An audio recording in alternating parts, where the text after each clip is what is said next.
everybody. I'm John Self, and welcome to Lunch and Learn. Delighted that you're here today. For those of you who are joining us for the first time, let me tell you a little bit about myself. I'm a former crime writer and investigative journalist. I finished my career at the Houston Post. I saw too many dead bodies in too short a period of time. That will have an effect on you in terms of a career change. Secondly, I served as the director of human public relations at Herman Hospital and was asked to be the director for implementing the hospital's now famed Lifeline helicopter transport system. The aircraft company then hired me, and I traveled all over the country setting up the next 14 programs nationally.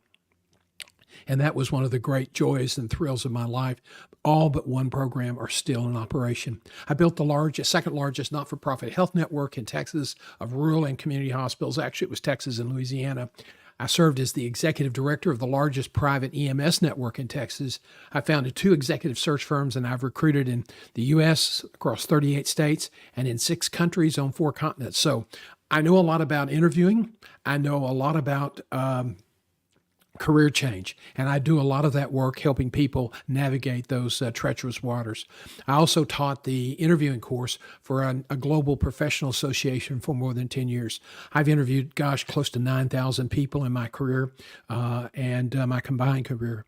And so I know kind of what works. I know what doesn't work. Today, though, what we're going to focus on is a little bit of a different angle. You know, a lot of people talk about making a change, whether it's in their life or their career or relationship, and then they just talk, and they talk, and they talk, and they talk. Well, today, we want to stop talking. We want to try to encourage you when it comes to your career to take action now. Failing to act is one of the most common reasons that careers stall out. So let's look at today's agenda. First of all, we have a serious challenge. There's more executives and managers today than there are jobs that are available. I mean, that's a really serious issue. Second of all, there's an imbalance. This imbalance is going to continue for the foreseeable future. We want to talk a little bit about that. Technology is growing exponentially, and that will have a significant effect on how management and executive jobs are come to the market. Now, James Clear wrote a great book. It's called The Atomic Habits, and he said something that's very, very important that is central to our theme today. We do not rise to the level of our goals. We fall to the level of our processes and preparation. And if there was ever a quote that really summed up what happens in career management, this is it. Finally, the fourth element is process and preparation have become kind of dirty words in career management. And what we want to do is restore the dignity today. Now, competition for executive jobs, it's only going to intensify in the next 3 to 5 years. And long lines trying to get in to get your name before a hiring manager is not going to be an uncommon thing.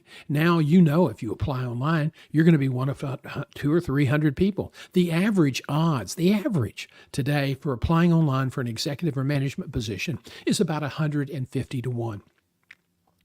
Now, without a strategically focused network that is aligned with your career goals, you will likely face prolonged job searches going forward.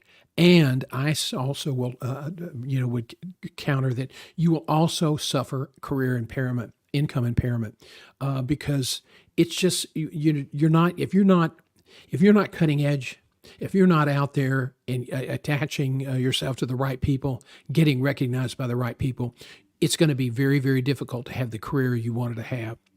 Now, under a moderate automation scenario, according to one survey, up to 30% of current work hours in industrialized countries could be automated by 2030. Just guess what? That's less than 6 years away. While automation has squeezed workers for decades, generative AI heralds a significant acceleration, and it will be a gut-wrenching change for many people who assume their careers were stable. This was a McKinsey report that was just done last month. And so this is really up-to-date information. An earlier McKinsey report estimated that globally, white-collar jobs would be affected. About 1 trillion of them would be significantly affected by AI. A lot of times we say, oh, no, that's wrong. AI is only going to make us more productive. It's really not going to take our jobs. And I think that's just whistling past the graveyard. There's no evidence. You give a company an opportunity to reduce its expenses and increase its productivity. What do you think they're going to do? Okay, this is not a charity they're running, and it's going to get more and more ruthless. So you want to know what a moderate disruption looks like? This is kind of what a moderate disruption looks like. You're talking in the United States, at least 55 to 10 million jobs will be affected within the next 3 to 5 years. 3 to 5 years, and people say, "Well, we'll have to have job training." Train them for what? Their jobs are going to be eliminated slowly but surely. So let's look at point 2. The job imbalance is going to continue. Consolidation in industries and implementation of AI are going to be 2 big drivers of that. The other thing that you're going to see is we will be at the peak of knowledge. As somebody said today, we may already be at the peak of need for knowledge workers. In other words, we just need fewer people to do the same thing. A South Taiwanese businessman who's now based in Beijing and is an incubator for AI companies said that it's entirely possible that there's just going to be mass disruption. And one of the founders of AI, Jeff Hamilton, a British scientist, said that the AI machines will be very, very human-like in terms of their ability to reason. We will be the second in line in terms of the most knowledgeable people on the earth. Right now, human beings are at the top of the food chain. We will be number 2 once AI fully kicks in. And that's why people are extremely concerned about what happens. Again, Atif Rakik said, we may already be at the peak of the human need, a need for humans, for knowledge workers, and that's going to take over. Computers will take over. Why? Because it's the automation of automation. Mark Zuckerberg has said that they told his employees after one of his layoffs that many jobs are not coming back because major new technologies will allow the company to operate more efficiently. So as I said earlier, companies, you give them a chance to cut headcount, cut the expenses of having employees, office space, et cetera. If they can get the work done more efficiently, that's what they'll do. So don't sit around and depend on somebody to come for you, because they're not. If you're hopeful that because you've been with a company a long time that they're not going to take you out when they have the opportunity to save money, it's wrong. That's like saying that a bull in a Spanish bull ring is not going to charge at you and try to gore you just because you're vegan. Okay.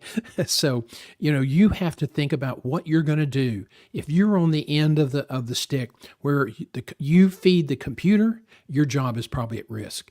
Now, other jobs up the line are not so much at risk initially, maybe over a longer term. But if you're at the lower end, if you're a payroll clerk, if you're an accounting clerk, if you are, processing paper, you have the risk of losing your job. You need to begin thinking now about what you're going to do next in your life, because a lot of the jobs that you think you could go to aren't going to be around.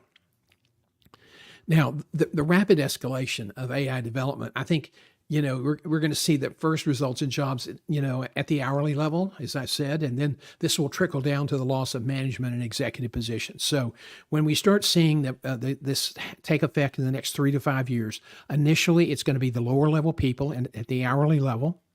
And then it's gradually going to affect other people. When you have less hourly workers, you need less supervisors. With less supervisors, you need less managers and executives. So that's how it's going to affect companies, and it's going to come faster than I think most people realize. Third point that I want to make with you today is the proper process preparation trumps your goals, your hopes, and your dreams. How many times have you heard and I was guilty of this years ago, and I really had, somebody said, "You're full of it." And I really thought it through and thought, they're right. We hear all these congratulatory addresses, commencements, follow your passion. No, you can't do that, because your passion may not be able to support you or your family. So don't focus foolishly on your dreams and goals. That's that focusing on your dreams and goals now is almost like focusing on your passions. Your dreams and goals are important. Your passion is important. But unless you have processes and preparation, unless you understand what's happening in the job market, unless you are actively engaged in trying to adapt to those changes, you're going to find that you will fall you're not going to rise to your level of your goal or your hopes and dreams. You will fall to your competency in the ability to manage your career. Now, executives with a written career plan, and I've said this over and again, are supported with KPIs are more successful than those who do not. If you just have it up here and say, yeah, I got this, you're not holding yourself accountable. There's no discipline because your brain kind of goes into neutral and you may even forget about your career plan altogether. You can't afford to do that anymore. This is really a significant change. One person said this Taiwanese businessman said, who's doing incredible work in AI, said this will have more effect on people living on this planet than electrification did. Now think about that for a moment. Electricity, suddenly you had lights in homes, street lights, office buildings to power fans and then air conditioning and all of those other things. It was a remarkable change in the Industrial Revolution. They believe AI will be have a more substantial impact than electrification. So keep in mind, if you want to have a successful career moving forward, you need to have a plan, and your plan needs to also include not only key performance indicators, but options for what are you going to do if suddenly your job falls into the threat category of being eliminated. Again, we do not rise to the level of our goals. We fall to the level of our process and preparation. And again, that is so true in career management. Now, your career plan is essential, but it's not going to get you over the finish line without intentional, actionable execution. In other words, process and performance. That's essential today.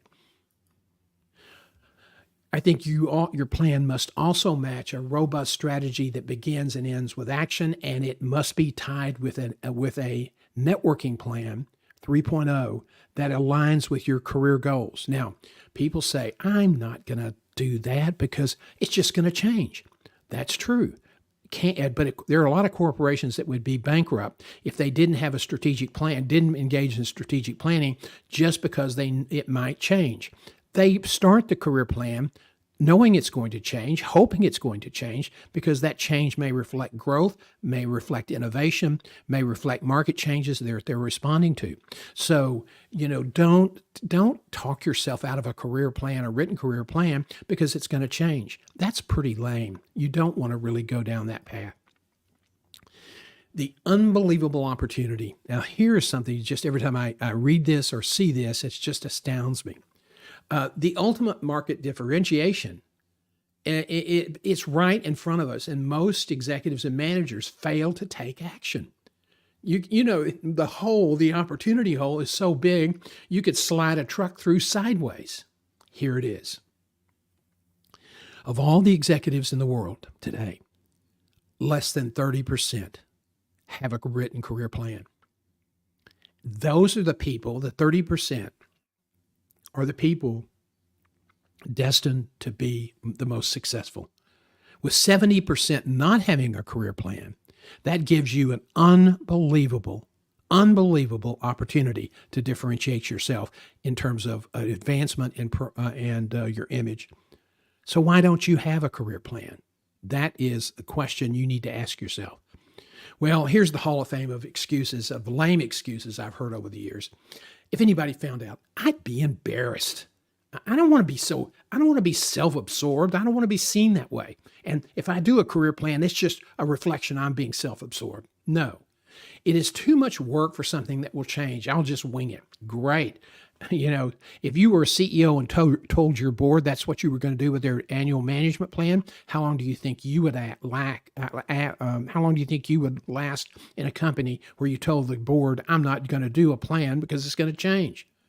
You are the CEO of you. Don't you have a responsibility to yourself and to your family to be sure that you're doing the best you can do to be the best you can be? You need a written career plan to achieve those goals, the research suggests. Now, a lot of people say, oh, that Harvard research and all that other stuff, that's just wrong. That's just a bunch of coaches putting together fake information to try to build business. It's not wrong. It's not right. I refuse to accept that. And then one of the worst words you can say, and Mel Robbins brought this up. She said, don't use the F word. The F word is when you talk about your plan, I'm fine, I'll be fine, don't worry about me, I'm fine. Fine is a dirty word. When you can't be fine and be successful, you have to be at the top of your game. You have to perform at the best you can possibly perform. You have to have a plan. You have to have a network supporting your plan. You have to adapt. This is not. This is something that is absolutely part and parcel of success in the future. Now, people say, John, that's phooey. Look at where I've gotten today without having a plan, without having a big network. Well, let me tell you something. If you talk to anybody that's looked for a job in the last 24 months, what they'll tell you is that without a career plan, they had to probably make 3 times as many applications as they have in the past. It's not uncommon now to see people make over 100 applications just to get 1 or 2 offers. And sometimes those offers aren't even as good as what they had before. The best jobs, 60% of them, are not listed online. You have to have someone who can introduce you. In order to have a network that works for you, you have to have a network that reflects your strategic plan, your career plan, your written plan, the one with the KPIs, the one that you hold yourself accountable for. And that is the secret to success. I go crazy when I see these stupid YouTube videos or these shorts on Instagram. Here is a career hack that if you do this, you're guaranteed for success. God, that people would believe that is so sad. That those morons that are creating that are really pathetic. There is no easy hack for being a master interviewee. There is no easy hack to have a great career, to effectively manage your career. There is no easy hack on networking. There is no easy hack on finding a job. That's just garbage. It's crap. Don't fall victim to that. It's easy. We have the perfect hack, just these 3 things and you'll be fine. Well, let me tell you something. It is hard work.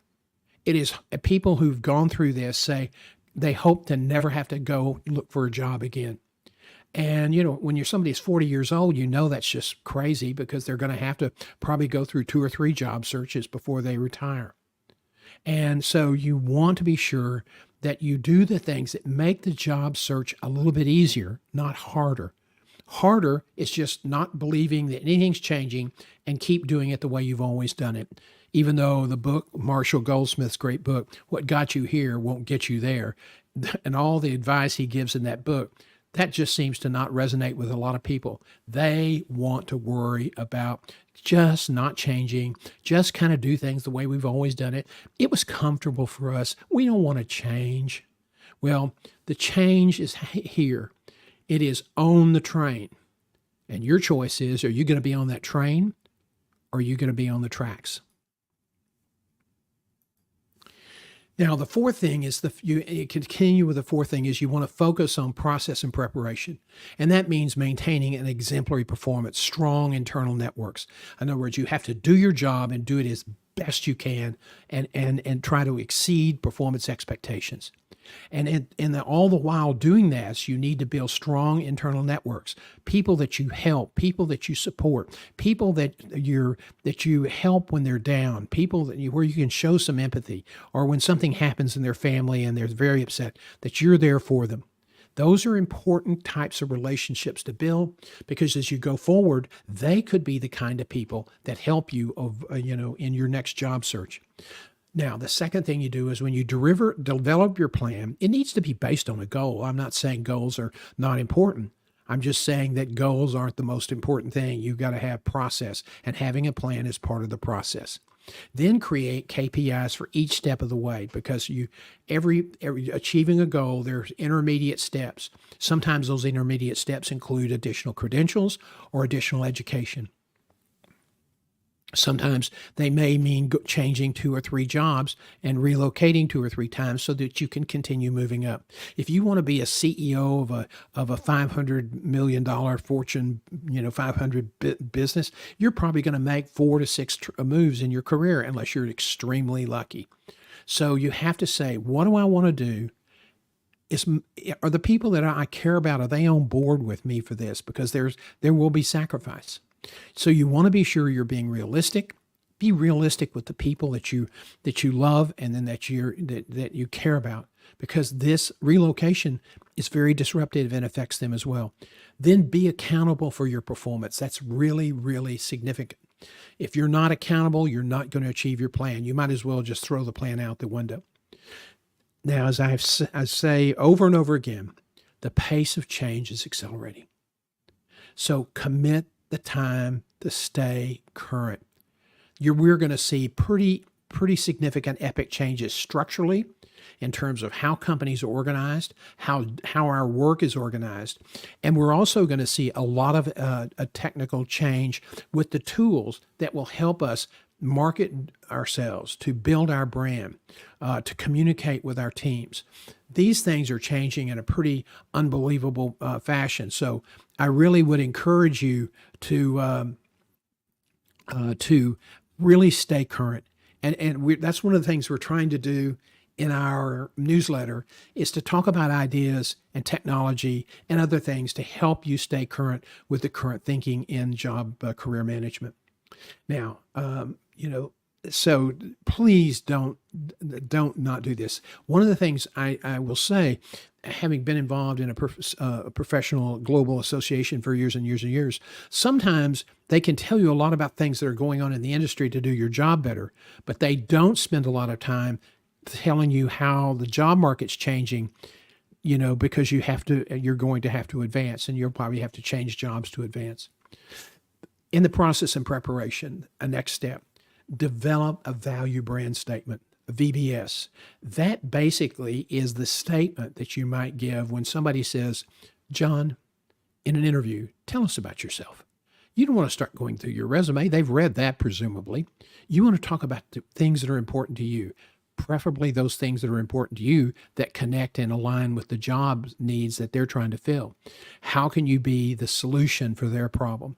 And you want to be sure that your VBS focuses on your value, your experience, and what you will deliver for them. And you have to be willing to be strong and connect the dots for the employer, because that's what they're looking for you to do.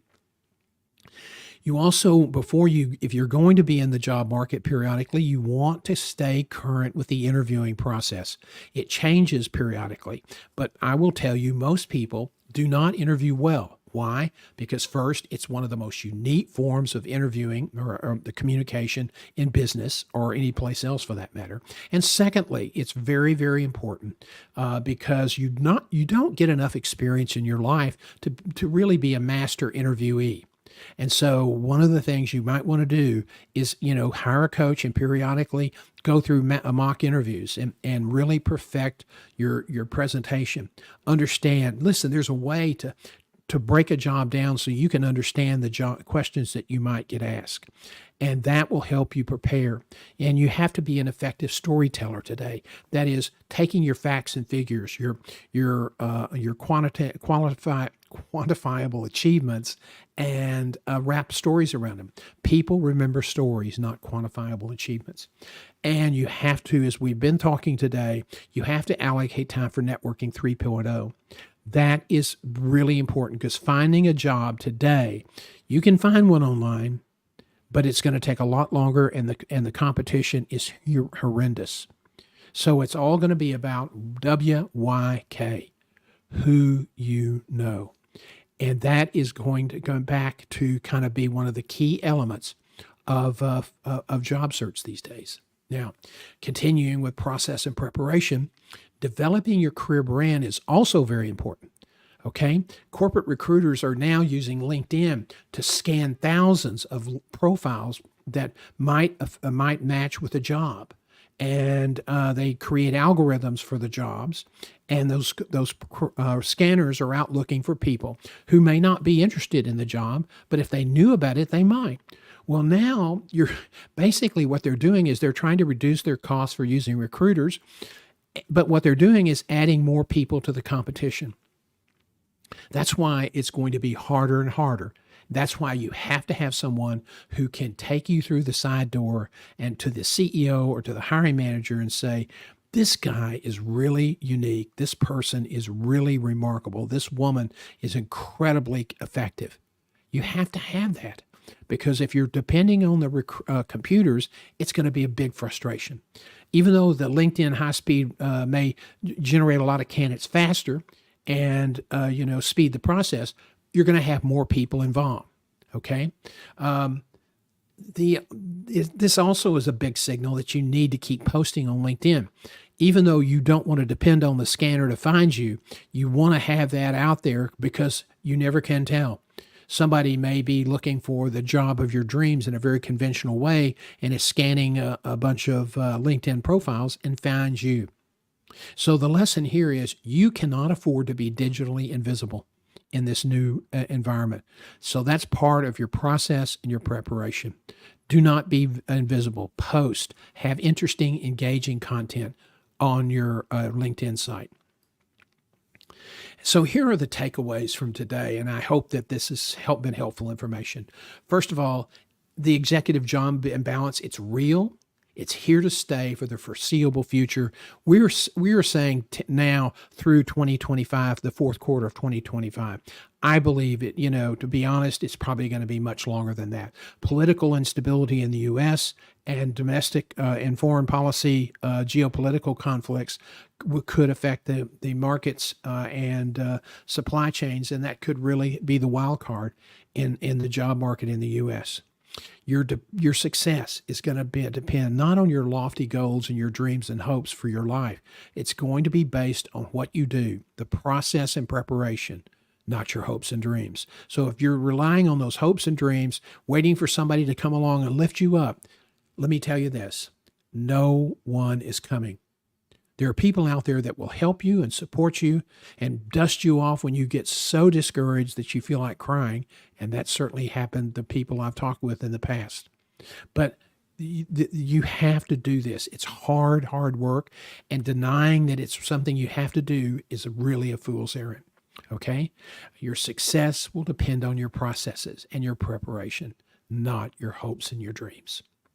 Now, the other thing I want to suggest is that recommended process and preparations, you have to have the tools and the actions. If you don't take action, if you just want to talk about having this stuff, it's not going to do what you need to have done. You have to take action. And a lot of people don't for a variety of reasons, as we said earlier. I hope you'll join us tomorrow at 4 o'clock for the power of video and developing relationships and building your brand. It is incredible. New tools are emerging all the time to help you to communicate and build brands. Connecting with somebody on LinkedIn does not build a relationship. It does not build a referral source. It does not even really buy you any actionable intelligence. You have to build a relationship. Video can help you do that. One of the things we're going to talk about tomorrow is how to use that to expand and make your networking on LinkedIn more meaningful. LinkedIn, you establish a contact. It's a research device so you can see where people are in the country and who they're connected to. But at the end of the day, the people that are going to help you and that you will help them are they going to be the people with whom you have a mutual relationship and that you have mutual trust. So that's very important. Finally, we want to tell you about our career community. We've started this several months ago. We've been sort of not really promoting it too much. We're starting to do that more now. This is a membership program, $49 a month. You get 2 live stream group coaching sessions each week. The group sessions that you're seeing today, tomorrow, and then Thursday, those will be members only by the end of the summer. Okay, the next thing we offer is three one-on-one check-in calls each month. Those are, you can schedule those with me and talk about what you're doing or talk about problems you're having to get some counseling and support. And those are free. You get 3 of those every month. You also get access to our online on-demand career courses and the daily career newsletter. More importantly, you can also get access, if this is something you feel you need, to live one-on-one coaching. Normally, the price for a one-on-one coaching session would be between $150 and $200. For you as a career member and your career community, it's $75 per session. All of this is available to you for $49 a month, and we hope that you'll visit our website and learn more about the details of this program. Now, we have been using Lunch and Learn and office hours in the public domain where everybody could see it, but these will become members-only events after toward the end of this summer. I want to thank you for joining us today. We're a little bit over on our time for Lunch and Learn, but we look forward to seeing you tomorrow afternoon for office hours, and we hope that you'll join us then. This will be available for replay later this afternoon. Thanks, everybody, and have a great day.